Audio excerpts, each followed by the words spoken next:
Honorable Dato' Ahmad Speaker, first and foremost, congratulations on your fresh appointment as the Speaker of this August House. Thank you for the honor and the opportunity to debate Yang Amat Berhormat, the Chief Minister's address at this second meeting of the 5th session of the 18th Sarawak State Legislative Assembly. I support and congratulate Yang Amat Berhormat, the Chief Minister, for his articulate budget speech and his success in getting a double-digit positive budget for the second year in the history of Sarawak. This budget continues to support those sectors that face significant challenges, as much of it is for development purposes to help the poor. We are able to have this positive budget as a result of our Yang Amat Berhormat Chief Minister's good fiscal management of the state in imposing a 5% sales tax on our oil and gas and the setting up of many important income-earning ventures. This morning, member for Kota Sentosa asked why the 2020 budget is an expansionary budget. And he said that it should be the opposite, which is a contractionary budget. An expansionary budget is a budget that spends on the people, as far as I understand.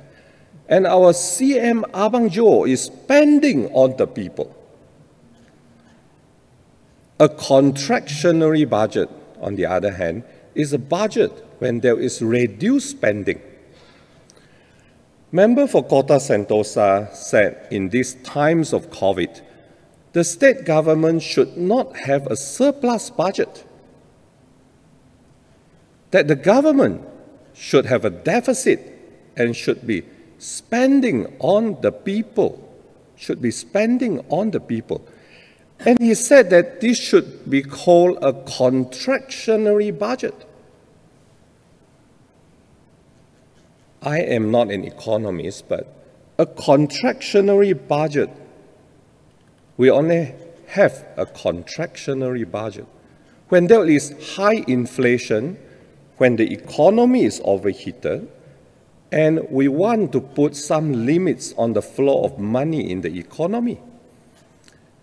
And member for Kota Sentosa thinks during this time of COVID, the state government should have a contractionary budget?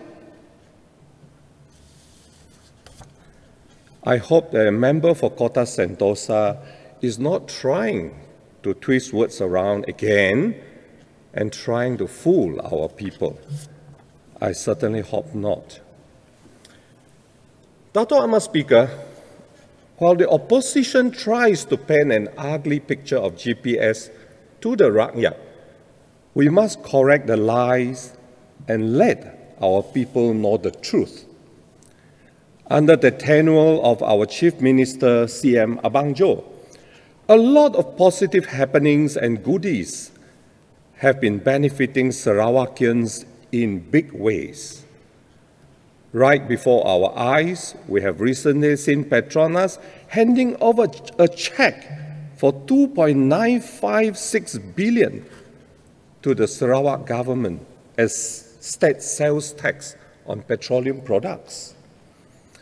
Despite Pakatan Harapan's 22 months of rule, it was all hot air, as DAP likes to put it, with no sight of any payment promised to Sarawak. This payment of the SST by Petronas was the result of a settlement reached between Petronas, the federal government, and the GPS state government. Our CM is a man who walks the walk and talks the talk. Promises made, promises kept. Not only that, the state government would now focus on discussions with the federal government to reach a commercial settlement on other matters relating to oil and gas found and produced in Sarawak. Dato' Ahmad Speaker, in another amazing turn of events, we are now in complete control of 2 blocks of onshore oil and gas resources, one in the Adong Kecil West in Miri area, and the other in the Engkabang area south of Marudi. This was after the state government handed over oil mining leases to these 2 blocks to Petroleum Sarawak Berhad, our very own Petros. It was recently announced by the CM that the lease was awarded based on the Sarawak Oil Mining Ordinance 1958, OMO, which was never repealed even during the period of the 1969 proclamation of emergency. Our CM always has the interests and the aspirations of Sarawakians in mind. He assured us that the state government is firmly committed to the regulation of oil mining in the state. That commitment is exemplified by the issuance of mining leases to Petros in respect of the 2 blocks in Miri and Marudi. This is in line with GPS government's commitment to exercise Sarawak's constitutional rights to regulate oil mining under the state laws to take complete control over the exploration and production of petroleum in onshore areas. With the issuance of the lease through Petros, Sarawak now has control and legal title to the oil and natural gas produced onshore. I would also like to congratulate my very own GPS on a tripartite venture with Japanese companies, Sumitomo Corporation and ENEOS, to work with Sarawak Economic Development Corporation, SEDC, Energy, to set up the first hydrogen plant with a capacity of 10,000 tons in Bintulu. Another project in Bintulu, which is expected to create 74,000 jobs for Sarawakians, once fully operational, is the Sarawak Petrochemical Hub. This methanol plant will potentially bring in an additional income of 1.5 billion annually to the state coffers. Another interesting episode is Shell, who is relocating their Malaysian operations to Miri, and the commencement of renewed exploration activities for oil and gas production in the Miri and Marudi areas. The economy of Miri should experience robust growth in the coming years. This will indeed strengthen the role of Petros in spearheading the state's enhanced involvement in the oil and gas industry, especially in the downstream sectors. We must be proud of such achievements, as GPS knows how to capitalize on our own strengths. We have other achievements too, Dato' Ahmad Speaker.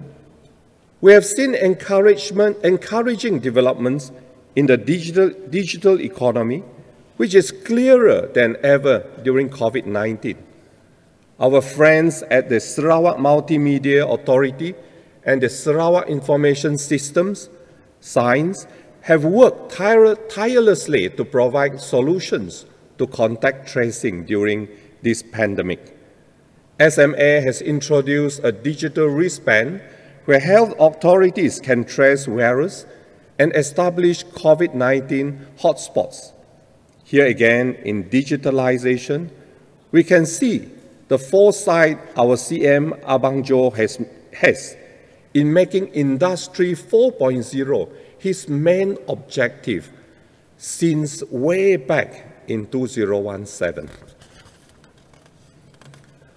On the ART autonomous rail transit system, Sarawakians will be proud to join the ranks of some of the most advanced countries worldwide to have the ART system. This is expected to be completed by 2025, 5 years earlier than the state's vision of becoming a developed state by the year 2030. The project is estimated to cost $5 billion. Many jobs will be created, and less than half of what the state government has to fork out if they still opted for light rail transit, which was estimated to cost $10.8 billion. Dato' Amar Speaker, as it is, internet connectivity along Jalan Batu Kitang and Jalan Lande under my N13 Batu Kitang constituency is still not satisfactory. I wish to request SMA to install fiber optic line in these areas to increase reception. On traffic jams, the rakyat and the community leaders from Kota Sentosa and its surrounding areas have during a number of occasions put forward their requests directly to me on the problem of traffic congestion happening even during off-peak hours along that alternative route from Kota Sentosa CBD to the Kuching International Airport. Rapid developments and increase in population in and around Kota Sentosa areas has brought about huge increase in traffic volume. The road system and traffic flow from Kota Sentosa CBD to KIA, the Kuching International Airport, needs to be improved and upgraded in order to increase the capacity of the roads and the intersections.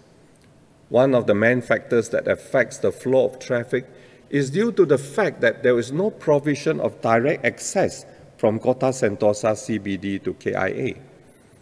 Presently, traffic has to pass through the two traffic signalized junctions at the Kuching Central and at Batu Anam, hence creating unnecessary and unsafe turning maneuvers and increasing travel distance before heading towards Kuching International Airport.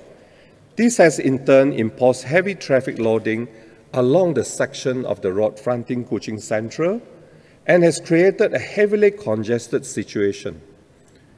In view of the above and on behalf of the rakyat, I would like to request the implementation of such a rakyat-centric project with immediate effect to tackle the growing traffic demands and alleviate traffic congestion, and also to improve the level of service of this road.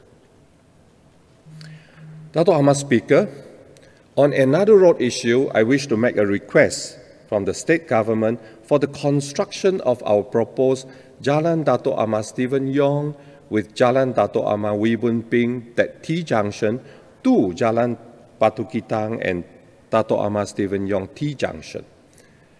I would like to humbly request for this stretch of road to be constructed soon, as the road is heavily congested on a daily basis, and this makes it an extremely accident-prone area. The urgency is real because the safety of our road users on this stretch of the road is at stake. Police station. My constituents in Palawan have also voiced their discontentment at having to go all the way to Batu 17 police station to lodge even minor traffic accidents or minor theft reports. Imagine having to travel from Telaga Air to Batu 17 just to lodge a police report. I would like to suggest that a police station be set up at Batu 10 for the public's convenience. The present station is just a rented office in a small little shop house in Batu 10. This would also greatly enhance the safety of residents in the area and provide better convenience for lodging police reports on traffic accidents and the like. Dato' Amar Speaker, Pakatan Harapan being in government led to the fall of BN in Sarawak. It was a blessing in disguise because this led to the formation of GPS. Before, we had to toe the line in BN, but under the Pakatan Harapan government, Sarawak was treated worse than when it was under the BN federal government. Sarawak was mercilessly bullied under the Pakatan Harapan government. Funding previously approved by the Barisan National Federal Government was cut. Roads, bridges, dilapidated schools, and even funding for grass cutting along federal roads were reduced. Pakatan Harapan's manifesto was a shame. Beautiful promises to give Sarawak autonomy on its health and education, to give 20% oil back, 50% taxes back, but none were met. Tidak ada, kosong. Just a few days ago, I read the former Finance Minister Lim Guan Eng's dissatisfaction towards the 2021 federal budget. He wants 6 amendments to the federal budget 2021 and threatens no support otherwise. DAP Sarawak ought to take note that the 6 amendments the former Finance Minister wanted, and it was him who promised us the 20% oil royalty and 50% taxes as well. And this former finance minister wanted and does not even include anything for Sarawak. Those amendments that he wanted does not include anything for Sarawak. This goes to say so much about how little Sarawak means to DAP. Maris funds. I am most disappointed that Maris funds meant to upgrade infrastructure cannot be used to maintain backlands in housing estate. I humbly request that the federal government to look into the inclusion of the usage of Maris funds for the maintenance of these backlands. For every row of terrace house, there is a backland to act as a footpath for servicing septic tanks, and there is a common sewer line underneath these backlands. Many of these are more than 30 years old, damaged, dilapidated, and in urgent need of funding for repairs in my Padawan Municipal Council. Kemas. Dato' Ahmad Speaker, Sarawak has the highest number of Tabika preschools and Taska nurseries, 1,518 Tabikas with 20,000 pupils and 82 Taska with over 500 children, the highest number in Malaysia. It is indeed important for early learning foundations to shape a child's future. Learning must be done in a conducive manner, but unfortunately, many of the Kemas schools, like the ones built with cheap partitions in RPR Lande in my N13 Batu Kitang, are in dire need of repair. It is not fair to use my MRP funds to sustain the upkeep and running of Kemas kindergartens. The Federal Education Ministry is paying for the teacher's salary only, and like Kemas in RPR Lande, the parents have to come up with their own funds to repair and maintain the school. At the end of the day, I have to come up with the money from my MRP funds. The parents of these school children have to pay for everything used by the school, from printer, ink, paper to electricity bills and water bills. If I may, I would like to suggest that the Sarawak government take back the land on which our school buildings like the ones in RPR Lande currently sits on. And if we are to come up with the funds from our MRP to maintain these schools, we should take the land back and rent it to Kemas instead. I am extremely pleased to note that member for N7 Semariang, Menteri Muda Undang-Undang, has in this sitting mentioned that land given to the federal government shall be returned to Sarawak as part of the MA 63 resolution. Lastly, multiracial harmony. Honorable Dato' Amar Speaker, Sarawak can boast of setting a classic example in the whole country of what racial harmony is all about. We come together in times of celebration of different festivals and help one another in times of crisis and in pandemics. What happened in Haji Baki is one fine example. We must safeguard this closeness such that our future generations can continue to respect and appreciate one another. Without our government's present and past leaders' efforts, where can we enjoy the closeness of different races and religions between the so many different races and ethnic communities in Sarawak? We should not take for granted this harmony we have, and we cannot let the toxicity of hatred and racism from Semenanjung cloud our youngsters' minds. Hence, the rakyat should continue to vote for GPS, for our continued fight to get back what belongs to Sarawak. Ooh-ha! Last but not least, Honorable Dato' Amar Speaker, a pantun from Haji Baki for all of you who stayed so late with me. Burung helang terbang tinggi, hinggap sebentar di pohon jati. Terima kasih saudara-saudari dari Haji Baki sepenuh hati. I would like to wish our Indian community happy Deepavali. Thank you, Honorable Dato' Amar Speaker.